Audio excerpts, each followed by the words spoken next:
The Cabinet Secretary of Environment and Natural Resources, Professor Judy Wakhungu, lauded China on its contributions towards wildlife conservation in Africa. This was during the World Wildlife Day celebrations on Friday in Nakuru County along the Great Rift Valley. We are appreciative of the recent decision by the government of China to ban trade in ivory by the end of this year.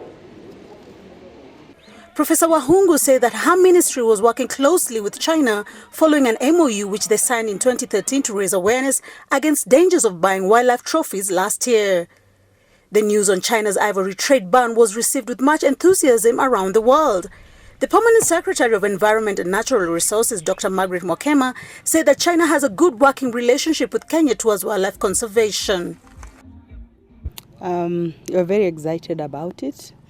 Because China has been one of the major consumers of the wildlife products, and especially for ivory, for them to be able to set such a ban is going to a long way support our conservation efforts because we require them to be able to close the domestic market. This was some of the best news we heard in 2016 because it gives us hope that if we do our part on this side, if the domestic markets are closed in China, then the demand will drop and our elephants and rhinos have a hope. China has been providing Kenya with state-of-the-art equipment for the KWS rangers, vehicles and monetary funding towards wildlife protection.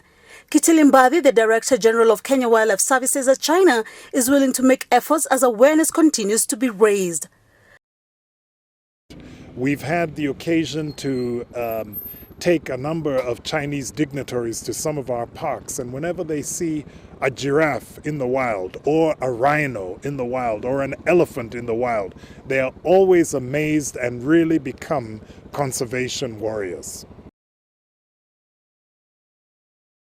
According to the Ministry of Environment and Natural Resources, Kenya has made remarkable progress in curbing poaching and trafficking in wildlife. In 2014, 164 elephants were poached in the country, which significantly reduced to 96 in 2015. In 2014, 35 rhinoceroses were illegally killed compared to 11 in 2015.